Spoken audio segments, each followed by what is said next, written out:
성경 보겠습니다. 시편 38편입니다. 시편 38편 1절부터 보겠습니다. 제가 읽겠습니다. 여호와여, 주의 노로 나를 책하지 마시고 분노로 나를 징계치 마소서. 주의 살이 나를 찌르고 주의 손이 나를 심히 누르시나이다. 주의 진노로 인하여 내 살에 성한 곳이 없사오며 나의 죄로 인하여 내 뼈에 평안함이 없나이다. 내 죄악이 내 머리에 넘쳐서 무거운 짐 같으니 감당할 수 없나이다. 내 상처가 썩어 악취가 나오니 나의 우매한 연고로소이다. 내가 아프고 심히 구부러졌으며 종일토록 슬픈 중에 다니나이다. 내 허리에 열기가 가득하고 내 살에 성한 곳이 없나이다. 7절까지 읽었습니다. 교재는 성경 강론 7권입니다. 3611페이지에 보시면 시편 38편부터 41편까지 징계할 때의 기원시가 나옵니다. 바로 밑에 보시면 문장으로 되어 있습니다. 시편 38편에서 41편까지는 여호와 하나님께서 다윗으로 대적을 통해 징계할 때의 간구와 서원을 노래하도록 섭리하시는 내용이다. 여호와 하나님께서 섭리하신다는 내용입니다. 모든 내용이 그렇고 또한 시편 전체가 바로 이 주어가 매우 중요합니다. 여호와 하나님께서 섭리하신 내용이다. 이걸 이제 확인해 가도록 하겠습니다. 자, 우리 잠시 메모를 했는데요. 오늘 살펴볼 내용들의 특징, 그리고 시편 전체를 150편에 달하는 시들이 어떤 방식으로 구성되어 있는지를 강조를 좀 드리고 38편부터 계속해서 말씀을 드리도록 그렇게 하겠습니다. 여기 보시면은 구약이죠. 제1권 구약 여호와의 언약, 그 중에 이제 제2편이죠. 2편 찬양을 통한 언약 이렇게 됩니다. 그 다음에 제2장이죠. 이게 바로 시편입니다. 여호와의 신실성 찬양, 이게 바로 제2장이죠. 여호와의 신실성 찬양 이렇게 되어 있습니다. 저런 크게 세 가지로 되어 있는데 일단 1절, 2절을 저희들이 지금 1절은 했고요. 2절 보고 있습니다. 세우신 언약을 찬양하도록 하시는 바로 여호와 하나님의 섭리 내용이고, 거기서 신실성이 드러나도록 합니다. 바로 그게 찬양입니다. 여호와의 이름이 이 택한 언약 자손들에게 드러나는 것이 바로 찬양이라는 것을 기억하는 것이 매우 중요합니다. 그러니까 상황이 좋을 때 부르는 것은 이제 여호와 찬양이고, 상황이 나한테 좋지 않을 때 하는 것은 찬양이 아니고가 아니라 모든 경우 여호와의 이름이 기억나도록 하시는 일입니다. 그게 바로 찬양입니다.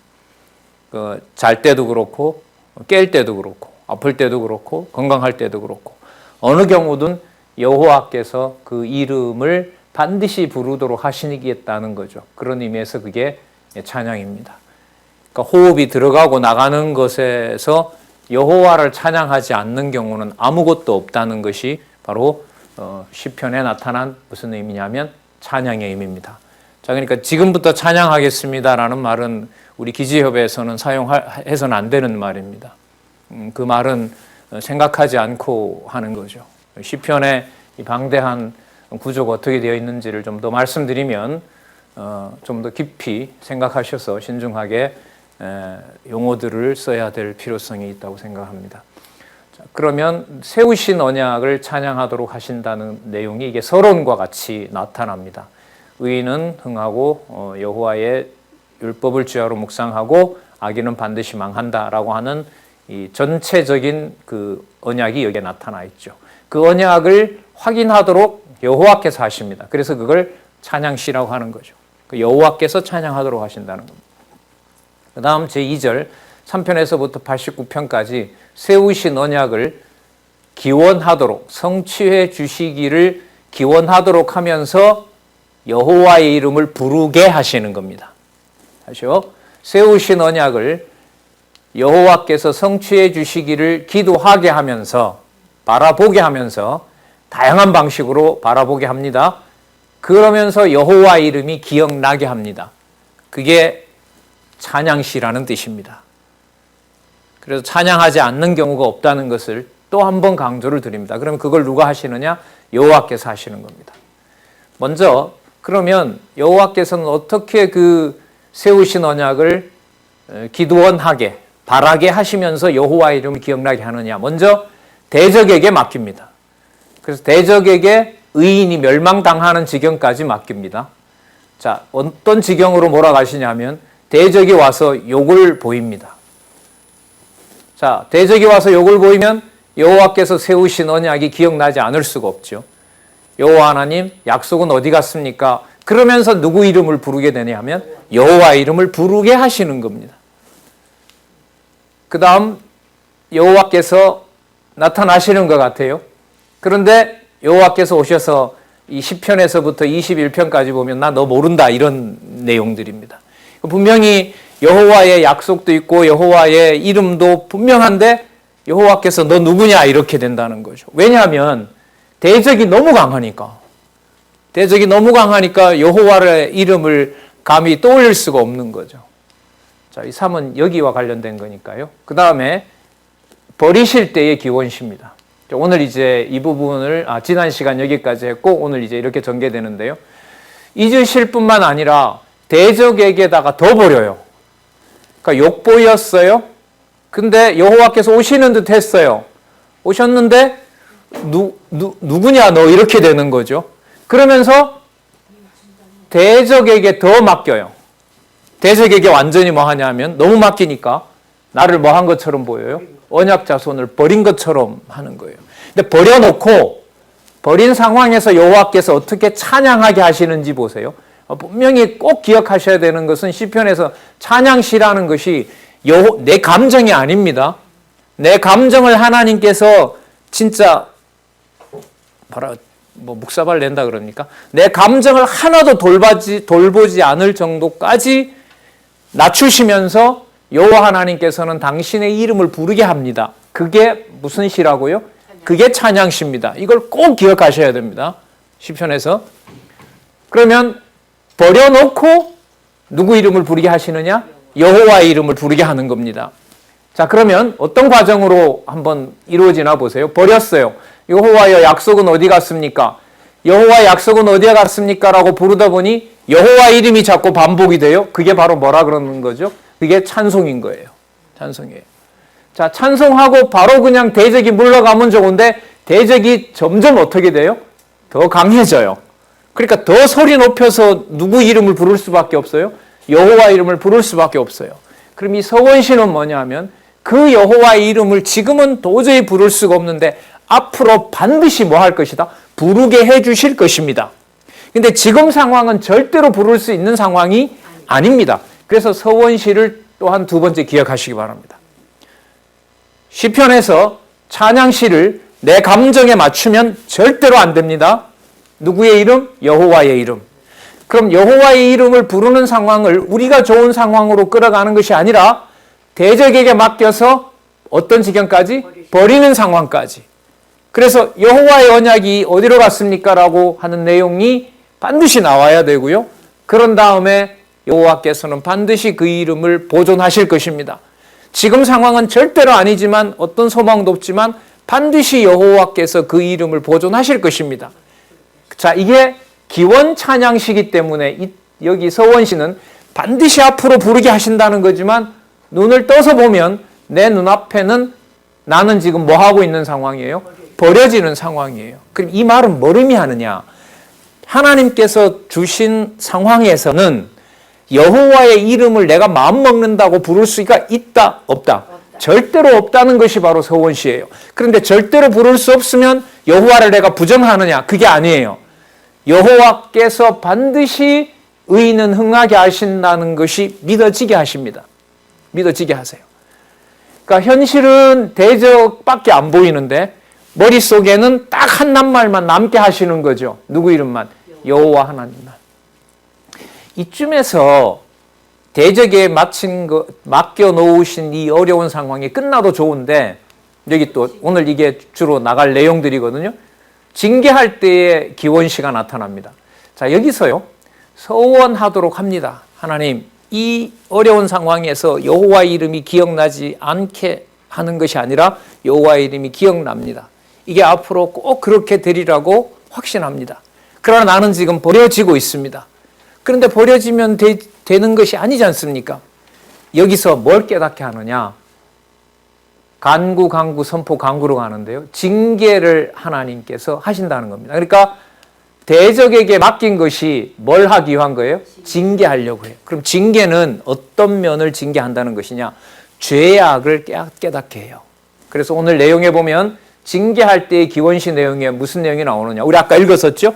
죄인입니다. 죄인입니다라는 게 나옵니다. 자, 여기서 죄인 내용을 분명하게 이해를 할 필요가 있어요. 여기서 여러분 죄인은 뭐냐 하면 악행을 하고 뭐 이런 경우가 아니에요. 여기서 죄인은 여호와의 언약을 내가 믿지 않는다라는 상황으로 몰려가는 것. 이게 바로 징계받는 거예요. 이게 죄악이라고요.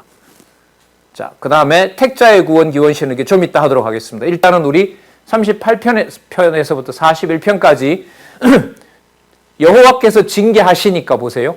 뭐가 더 강해져요? 간구, 선포, 간구.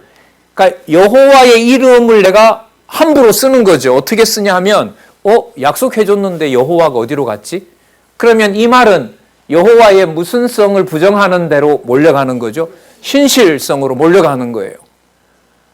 그러니까 여러분 여기 보시면 대적에게 맡겨서요, 목숨이 끝나는 것은 아무런 문제가 안 돼요. 이 흐름에서 보면. 여러분 어떤 경우가 좋으신지 한번 생각해 볼게요. 대적에게 맡겼다가 풀려놓아서 내 마음이 편한 대로 죽는 것하고, 대적에게 맡겨서 끝까지 죽는 시간까지 괴롭힘을 당하다 마지막에 가서 여호와 이름만 기억나면 돼요. 1번 쪽으로 갈까요? 2번 쪽으로 갈까요? 이 내용이 2번이에요. 2번이에요. 이게 2번이란 말이에요. 이 시편의 구조를 잘 보셔야 돼요. 오늘 그래서 여기서 일부러 썼던 거죠. 찬송, 간구하고 그래도 찬송해요? 찬송하면서 기쁩니다. 그래서 다시 간구하면서 어디로 가냐 하면 여호와의 앞으로 이렇게 제가 간구하고 이렇게 살고 싶습니다. 났는데 여호와께서 더 깊이 데려갑니다. 어디를 쳐요? 죄를 물어요. 죄를 묻는다는 것은 여호와의 신실성과 관련됩니다. 근데 여호와가 왜 안 구해 주시지? 이 말은 여호와의 무엇을 부정하게 돼요? 신실성을 부정하는 말이 돼요. 그게 뭐라고 얘기하느냐? 이게 바로 지금 읽었던 내용이에요. 38편 3절에 보세요.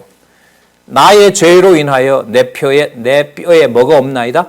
평안함이 없습니다. 그 다음에 4절에 보면 내 죄악이라고 나옵니다. 5절에 보면 뭐가 있냐면 내 상처가 나옵니다.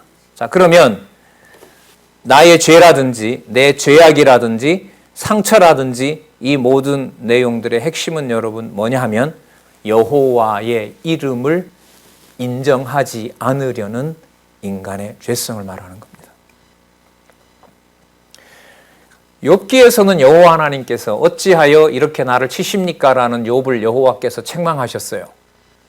자, 그런데 그 여호와의 책망하심에 대해서 시편에 오면 그건 더 이상 욥처럼 불평불만이 아니에요. 다급함이 커져요. 무슨 다급함이 커지냐 하면 여호와께서 분명히 버리시지 않는다고 했고 욥은 맞는 것을 투정했지만은 맞아도 얼마든지 된다는 것을 생각을 해요.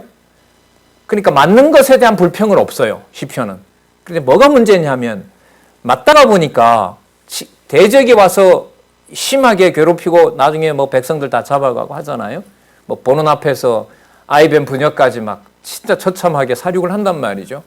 그러다 보니까 본능적으로 무슨 마음이 생겨요?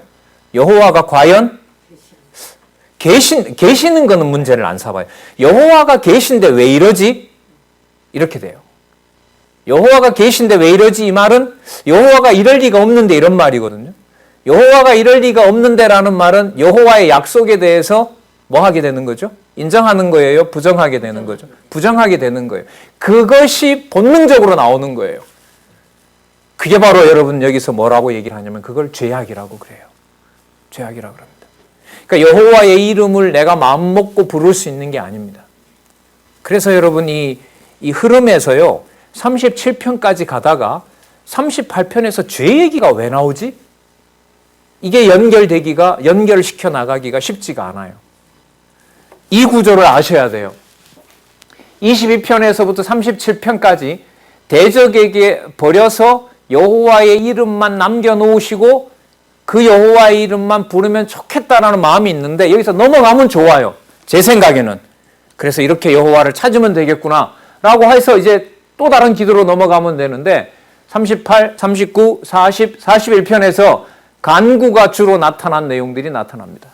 그 간구는 뭐냐면 여호와께서 나의 죄를 뭐 하신다? 징계하신다는 거예요. 그럼 거기서 말하는 죄가 뭐냐 하면 여호와의 이름에 먹칠을 하는 거죠. 함부로 쓰는 거예요. 약속했는데 왜 이러지? 이렇게 되는 겁니다. 그것을 지금 깨닫게 하는 내용이 간구를 중심으로 한 기원시가 나타나고 그 기원하게 하면서 자 위로 올라가죠. 여호와의 이름을 뭐 한다? 찬양하게 한다. 여호와의 이름을 부르게 한다. 자, 지난번에 말씀드린 것처럼 이런 흐름에서 이 내용들의 연결성을 지어보도록 하겠습니다. 그 다음 한 페이지 넘겨보시면 38편 17절에 보시기 바랍니다. 자, 38편 15절에서부터 22절까지 다윗이 여호와의 응낙, 허락이죠. 허락을 확신하며 구원하시기를 구합니다. 그럼 여러분 이게 뭐냐면 여호와 하나님께서 그 죄를 문제 삼아서 그 죄악에 대해서 징계해서 여호와 하나님께서 나를 뭐 할 수도 있냐면 벌하고 진노를 내리고 심판할 수도 있어요. 그런데 그런 여호와에 대한 그런 심판을 시편의 저자는 더 이상 문제 삼지 않아요. 여호와는 얼마든지 뭐 할 수 있어요? 죄를 물어서 뭐 할 수도 있어요. 멸할 수도 있잖아요. 광야에서 60만 다 죽였잖아요. 그럴 수가 있는 분이에요. 그런 여호와에 대해서는 시편 기자는 큰 고민이 아니에요. 문제는 뭐냐 하면 지금 당장 죽어도 좋은데 내가 여호와의 이름을 이제까지 불렀던 것은 다 그러면 공수표입니까? 이렇게 되는 거예요. 그러니까 시편의 신실성은 욥기를 지나온다는 말이 뭐냐 하면 하나님이 나를 버린다, 때린다, 죽인다 이런 내용들을 시편에 오면 더 이상 그걸 문제로 삼지 않습니다. 문제는 당장 죽이더라도 좋은데 누구의 이름? 평생 불렀던 여호와 이름은 어디로 갔습니까? 그 마음이 생기는 거예요. 그 마음이 생기는 것을 여호와께서는 지적을 하시는 거예요. 그게 바로 뭐라고 얘기하는 거예요? 그게 죄악이에요. 여러분 그러면 마음 먹는다고 여호와를 찬양한다는 말이 될까요? 안 될까요? 이게 여러분 성경 신학이에요. 그래서 제일 제가 민감했던 말이 배워도 뭐 하느냐라는 말이 나오면 저는 거의 온몸이 떱니다. 제가 잘 돼서가 아니라 성경 신학을 공부했는데 왜 안 되냐는 말은 성경 신학을 공부를 하지 않았다고 나는 들리는데 성경 신학을 공부했는데도 왜 안 되냐는 말은 제가 동감을 할 수가 없기 때문에 그래요. 그거는 다른 어떤 부분도 그렇지만 시편의 150편의 흐름에 대한 고민을 하지 않고 가다 보니까 이런 게 왜 자꾸 반복되는지 간구 찬송, 간구 서원, 간구 선포, 간구 이게 밑에 다 그래서 오늘 적어 놓은 거예요.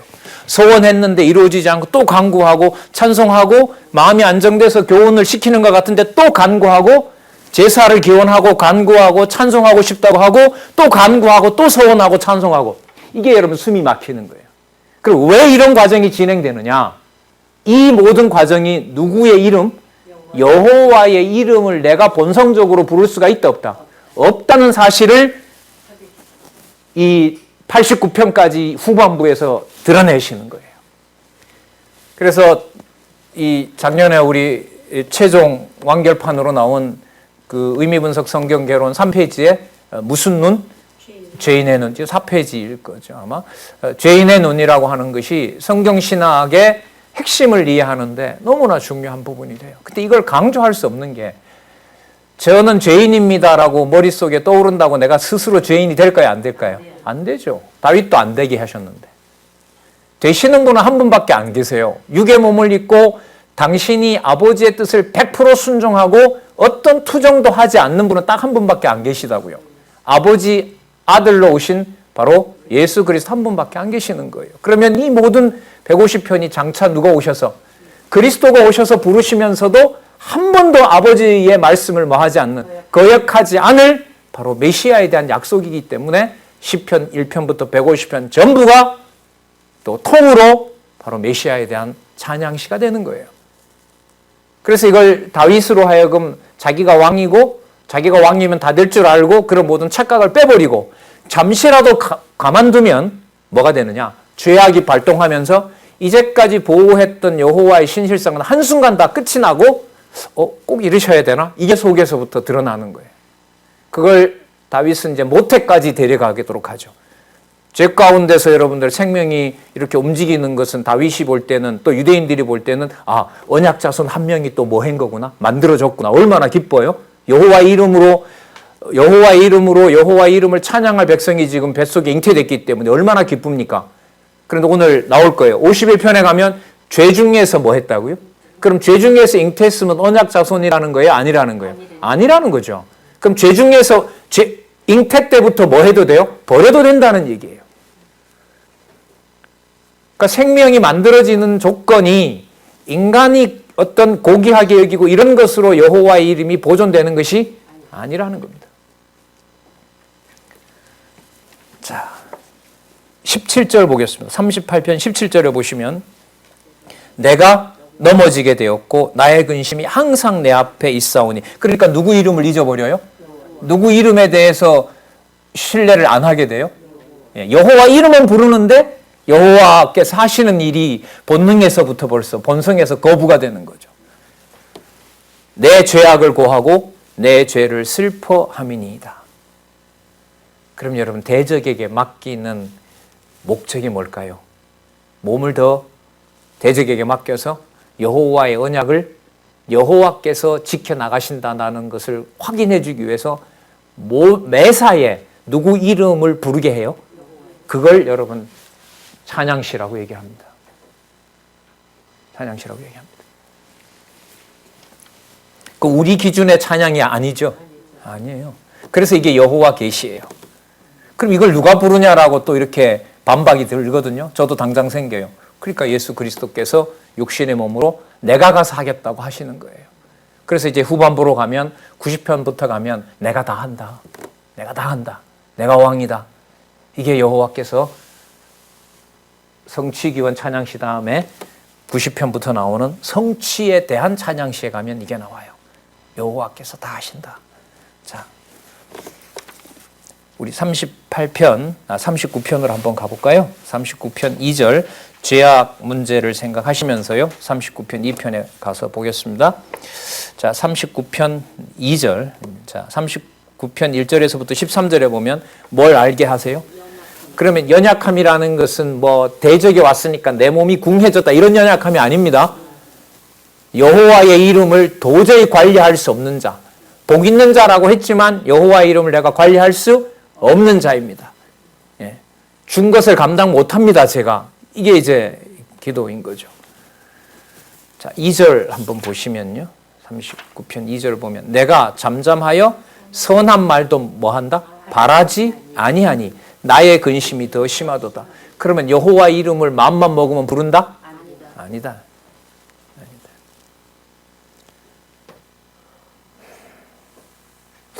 3절도 볼까요? 내 마음이 내 속에서 뜨거워서 묵상할 때 화가 바라니 나의 혀로 말하기를 여호와여 나의 종말과 연한의 엇담을 알게 하사 나로 나의 연약함을 알게 하소서. 화가 바란다는 말은 뭐냐면 도저히 참을 수가 없는 거죠. 그래서 누구 이름을 불러요? 여기 보세요. 여호와여 나의 종말과 내가 하루하루 살아가는 것을 무슨 의미가 있는지 알게 하고 나로 나의 연약함을 알게 하소서. 죽더라도 여호와의 이름은 알고 가야겠습니다. 근데 거기서 조금 더 넘어가면은요, 욥기가 돼요. 하나님께 항변하는 욥이 돼요. 그러면 뭐 해도 돼요? 심판해서 죽여도 돼요. 자, 8절. 나를 모든 죄가에서 건지시며 우매한 자에게 욕을 보지 않게 하소서. 내가 잠잠하고 입을 열지 아니하오면 엄청 붙잡아 주는 거예요, 이 내용은. 요 붙잡아주는 상황에서 여호와께 생기는 감사가 뭐로 연결되냐 하면 서원죄로 연결이 돼요. 이런 걸 갈등 없이 여호와 앞에 바로 내가 여호와를 순종하겠습니다라고 가는 분이 바로 예수 그리스도예요. 예수 그리스도께서 3년 동안 겟세마네 가서 뭐 하셨느냐? 시편 보셨을 것 같아요. 저는. 다른 부분도 물론 보셨지만 그리스도 죽으시는 것과 관련해서 시편의 내용들을 다 근거로 들거든요. 그 모든 내용들이 본인 이야기고 그걸 다 여호와께서 성취하려고 하니 한 대만 때려도 좋을 텐데 회초리를 150개나 갖다 놓고 때리는 거예요. 그리고 이게 내가 누구인 것의 증거다? 여호와인 것의 증거다라는 것이 바로 시편 150편을 보시는 그리스도의 말씀에 대한 묵상이라고 봅니다. 회초리 하나가 아니라 150개를 둔 거예요. 한 번만 때려도 그리스도는 아무런 불순종을 하지 않을 텐데 그 150개를 다 맞아야 돼요. 왜요? 1편부터 150편까지가 전부 여호와의 이름을 뭐 하는 거니까. 확인, 또 확인, 또 확인해 주는 거니까. 그래서 시편을 우리 좋은 대로 갖다가 여러 뭐 찬양도 만들고 뭐도 만들고 그게 성경신학에서는 제가 볼 때는 비판적으로 살펴봐야 되는 겁니다. 10절 보실까요? 주의 징책을 나에게 옮기소서. 주의 손이 치심으로 내가 쇠망하였나이다. 11절 주께서 뭘 견책하사? 죄악을 견책하사 사람을 징계하실 때 그 영화를 젖먹음같이 소멸하게 하시니 참으로 각 사람은 허사뿐이니이다. 언약 자손이고 뭐고 다 쓸모없게 만들어 놔요. 어제까지 여호와의 언약 자손인 게 이 가슴까지 차올랐는데 한마디 탁 터지는 것이 약속이 어디 갔지? 그 본성을 지금 다윗으로 하여금 깨닫는 거죠. 11절에 지금 봤잖아요. 죄악을 견책하사 사람을 징계하신다는 거죠. 여러분 그러면 여호와의 이름을 부르지 않게 하고 육신을 풀어주는 것과 육신은 더 대적에게 맡기면서 누구 이름만 남기는 여호와 이름만 남기는 것, 그 과정이 여러분 3편에서부터 89편까지 이어진다고 보시면 돼요. 그래서 성경은 사람이 손대는 문헌이 아니라 여호와께서 약속하신 것을 여호와께서 성취해 주셔야만 된다. 신실성에 가장 부합한 방식으로 시편이 150편으로 구성되어 있다. 이게 여러분 성경신학이 가지는 성경신학에서 말하는 시편의 구조적 통일성의 의미라고 생각합니다. 이걸 이제 전하기도 하고 이제 뭐 다른 부분들 비판도 하면서 더 연구가 깊이 되었으면 합니다. 그래서 우리 많은 강의를 들으시는 우리 동역자분들도 지금 이 원로께서도 지금 시편하고 계시고요. 매 시간마다 흑판에 일일이 쓰셔서 여러분들에게 그 구조를 위로 올라가는 구조 강조하시고요. 저는 밑으로 큰 구조를 짜고 본문에 내려와서 그 구조에 가장 부합한 낱말과 구조를 찾아서 여러분들에게 안내를 해드리는 겁니다. 제가 볼 때는 이런 기회가 앞으로 있을까요? 그래서 모든 걸 잠시 뒤로 하고 시편 1편에서부터 150편까지의 연결성을 담아낸다. 그걸 확인한다. 거기에 많은 연구하는 분들이 함께 할 수 있는 분들이 많았으면 좋겠다. 이런 것이 시편을 저도 지금 원로 강의를 통해서 공부하고 있고요. 또 매 시간마다 확인해 주는 내용들에 대해서 더 시편을 공부하고 싶은 마음이 지금 상황입니다. 자, 40편으로 가셔서 40편 3절을 한번 보시기 바랍니다. 40편 3절을 제가 읽어보겠습니다. 새 노래 곧 우리 하나님께 올릴 찬송을 내 입에 두셨으니 많은 사람이 보고 두려워하여 여호와를 의지하리로다. 여기 보면 새 노래라고 얘기를 하죠.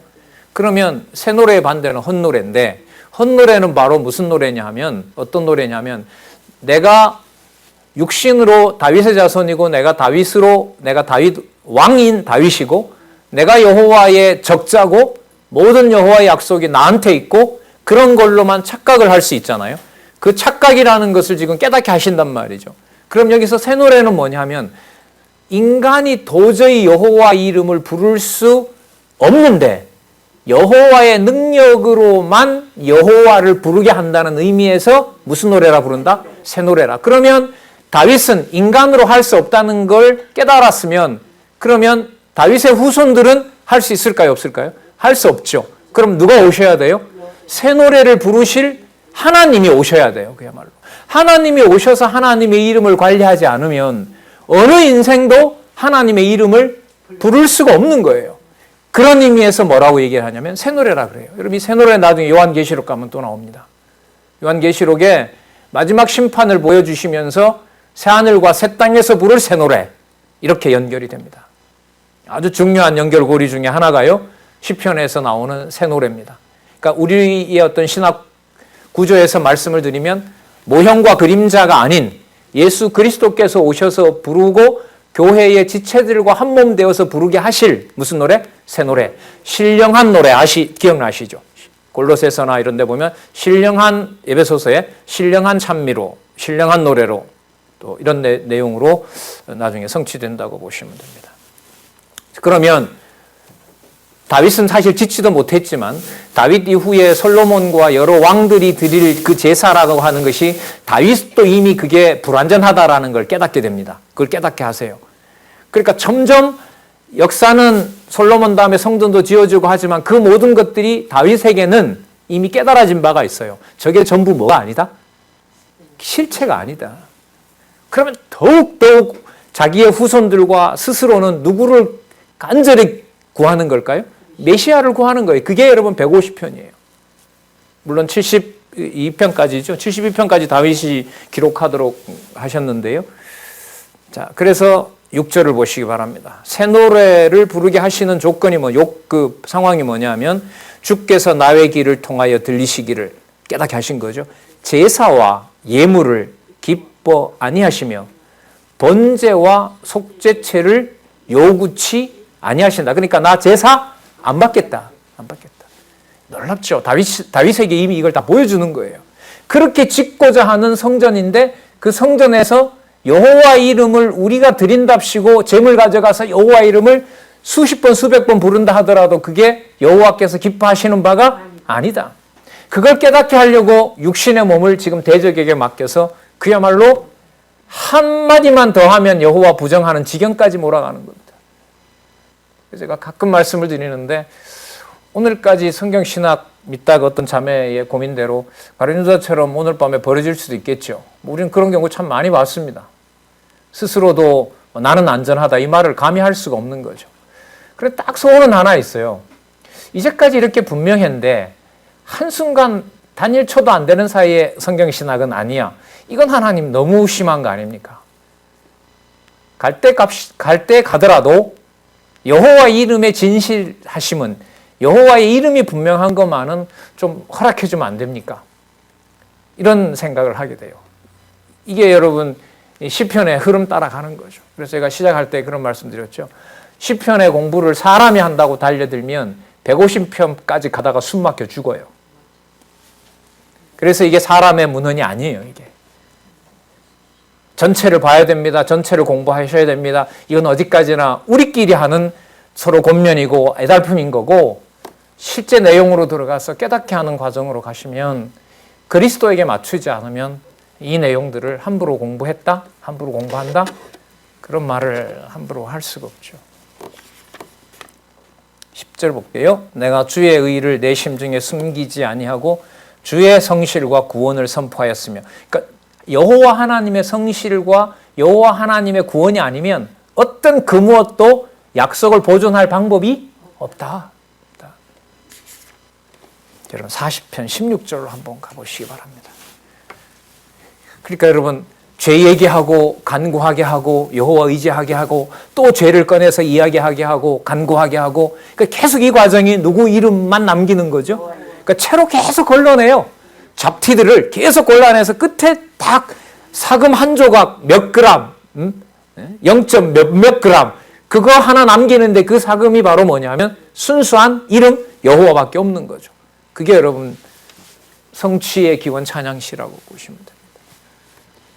40편 12절 볼게요. 제가 무수한 재앙이 나를 둘러싸고 나의 죄악이 내게 미침으로 우러러 볼 수 없으며, 죄악이 미친다는 말은 너무 대적이 강하니까 머릿속에서 누구 이름이 희미해져요? 예. 이걸 우리가 관리를 잘 할 수가 예, 이러시면 안 돼요. 그렇게 말하시면 안 돼요. 그래서 성경신학에서 이렇게 말씀을 전하는 것은 그래서 설교가 아니라고 얘기하는 거예요. 설교는 없어요. 성경신학에서. 누가 누구한테 권면을 해요? 할 수 없어요. 죄악이 내게 미침으로 우러러 볼 수 없으며 죄가 나의 뭐보다 많아요? 이 말이 돼야 안 돼요? 돼요? 다윗이 뭔 번제를 머리털보다 많이 지었습니까? 우리야 한 건 빼고? 그럼 이게 무슨 뜻이냐면요. 말끝마다 여호와를 얘기하고 살았는데 여호와를 부정하는 것이 뭐 할 때마다 나오는 거죠? 숨 쉴 때마다 나오는 거예요. 상황이 좋았을 때는 말할 때마다 여호와를 앞세웠는데 대적이 와서 쳐버리니까 숨 쉴 때마다 누가 없어져 버려요? 속에서 뭐가 빠져나가는 거예요? 여호와가 다 빠져나가는 거죠. 관절과 골수에서. 그래서 저는 처음에 이걸 읽을 때 그냥 다윗이 너무 힘드니까 시적으로 이렇게 표현했구나. 그런데 만약에 이게 다윗의 시면 제가 읽어야 될 이유가 있어요? 없어요? 없어요. 이게 다윗인데 제가 왜 읽어요? 나도 내 나름대로 힘든 게 많은데. 그럼 이게 누구의 말씀이어야 돼요? 그럼 이게 사실이어야 되잖아요. 죄가 나의 머리털보다 많다는 말은.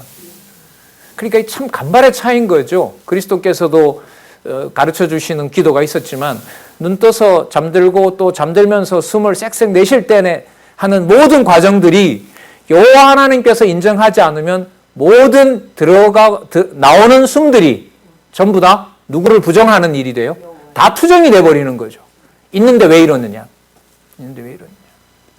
그 다윗에게 하나님께서 이걸 깨닫게 해주신 거죠.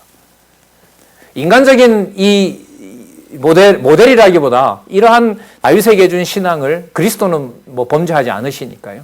나중에 여러분 서신서에 나타난 사도 바울의 로마서에 가서 죄 고민해 보면 이런 내용들이 다 이루어집니다. 그대로 다 이루어져요.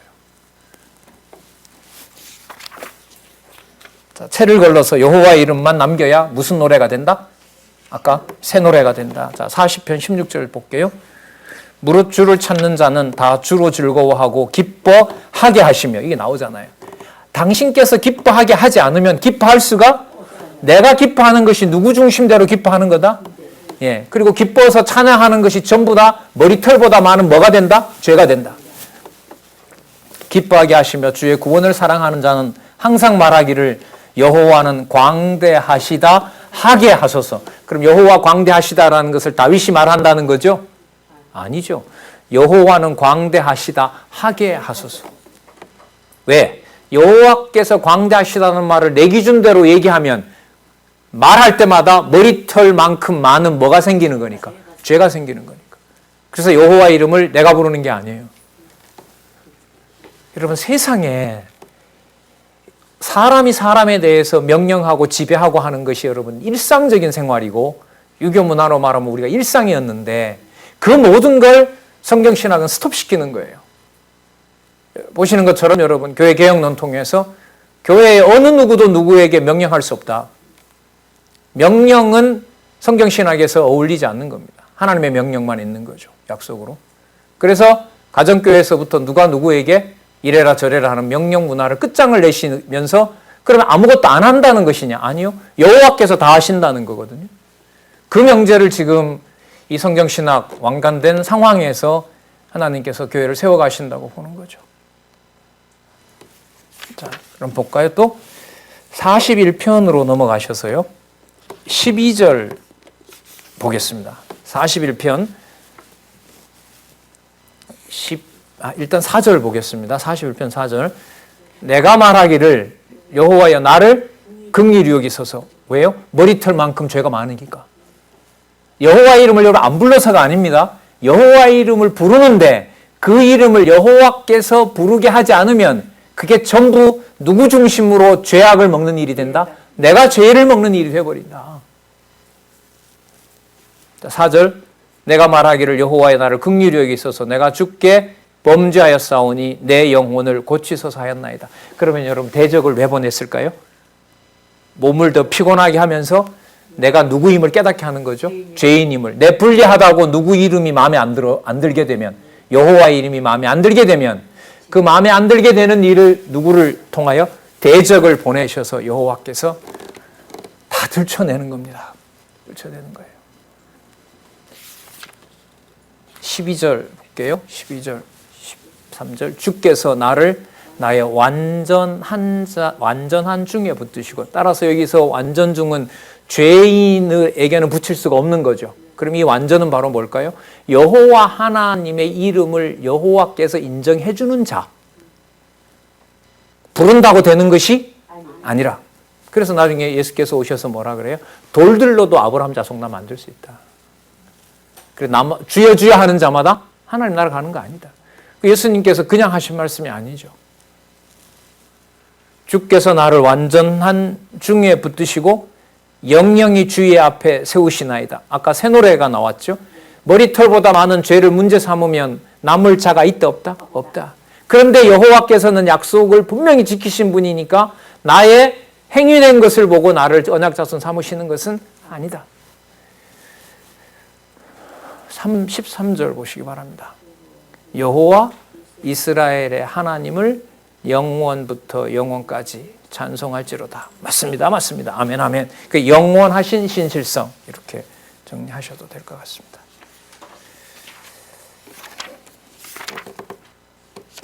자, 그래서요 지금 살펴본 38편에서부터 41편에 보시면 대적에게 맡겨서 징계하는데 징계의 내용은 뭐냐면 대적이 침으로 여호와의 이름을 내가 뭐 하는 거죠? 말로는 여호와의 이름을 수없이 반복한다 하더라도 그 속에서 그 여호와의 이름을 여호와께서 기뻐하는 대로 우리가 부를 수 있다 없다? 없다. 그러니까 뭐 할 수밖에 없어요? 여호와의 이름을 제대로 좀 부르게 해달라고 간구하는 거죠. 이쯤 되면 여러분 대적이 온다 안 온다 이건 문제가 돼요 안 돼요? 안 돼요. 안 돼요. 우리 한 몇 년 동안 계속 이렇게 힘든 상황이 있잖아요. 딱한 상황에도 있고 처음에는 어떤 몇 사람이 그렇게 이 교인 통합을 저해한다고 해서 화도 나고 막 이런 생각이 많이 들었는데 여호와께서 하신다라는 것이 점점 믿어지고 그런 믿음을 점점 주셨을 때 대적의 경우보다 대적이 와서 누구를 망각하게 하는 여호와를 망각하게 하는 여호와의 이름을 함부로 부르게 되는 여기에 우리가 더 신중하게 되는 거죠. 그래서 우리 많은 원로들께서 그냥 우리 갈 길 가자라고 그런 말씀들을 많이 하셨어요. 그 말씀은 뭐냐 하면 말씀 연구하고 말씀 전하고 가정교회 돌보고 그러니까 경우마다 뭘 안 할 수 없게 만들어요. 간구를 안 할 수 없게 만드는 거죠. 입술에 여호와를 부르는데 예수님 말씀처럼 나는 모른다 이러면 얼마나 비참해요. 유대인들이 아브라함부터 예수님 올 때까지 2000년 동안 여호와 불렀잖아요. 근데 예수께서 오셔서 뭐라 그래요? 독사의 자식들아. 돌들로도 만들 수 있다. 아브라함 자손은. 주여 주여 하는 자마다 다 못 들. 그때 주여가 여러분 여호와이거든요. 여호와여 여호와여 부른 자들이 다 가는 것은 아니다. 그 길은 좁다. 세리와 창기들이 들어와 있다. 여러분 이 무서운 진노를 누가 어떻게 감당을 하겠어요?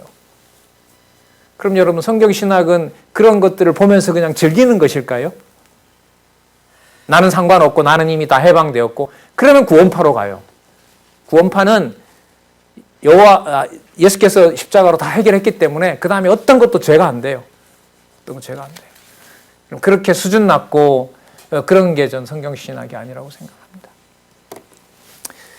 자, 이쯤 부르게 하셨으면 좀 그냥 90편으로 넘어가서 성취해 주신 것을 찬양하고 가면 좋은데 여러분 더 심한 게 기다려요. 택자의 구원시가 42편에서부터 72편까지가 나옵니다. 자, 이건 무슨 뜻이냐면 여러분 징계를 여호와께서 하신단 말이에요. 여호와의 이름이 별로 마음에 안 들어서 여호와가 진짜 있어? 왜 이렇게 하시지? 그 징계에다 두고 여호와를 부르게 하셨어요.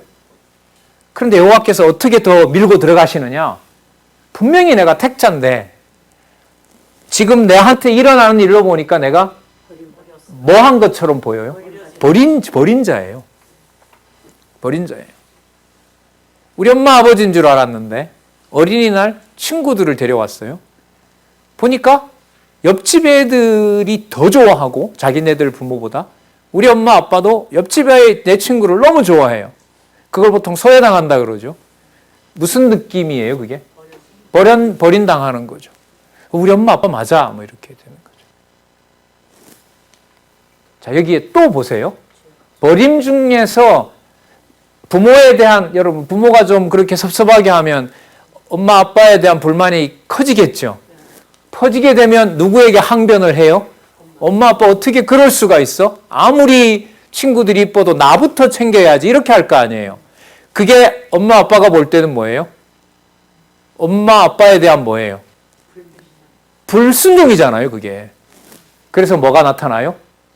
죄악이 드러나게 되는 거죠. 이게 지금 이 과정이 3편에서부터 쭉 진행되는 과정이 인간적으로 보면 89편까지가 언약 자손의 흔적을 입술에서도 허락하지 않는 지경까지 간다고 보시면 돼요. 예수 그리스도를 십자가에 못 박히도록 버렸을 때 여러분 아버지로서의 신실성이 눈에 보여요, 안 보여요? 없어요, 거기는. 아버지는 그렇게 하시면 안 돼요. 근데 그 일이 벌어져야 돼요. 왜냐하면 3편에서부터 89편 아버지의 약속을 이루어 주신다는 그 과정에서 여호와 이름만 남겨놓겠다고 3편에서부터 89편까지 이미 약속하고 있기 때문에 그래요. 아직 우리 반도 안 왔거든요. 택자를 불택자처럼 버리고 죄악 중에서 자 이렇게 연결돼요. 버린 자처럼 취급하세요.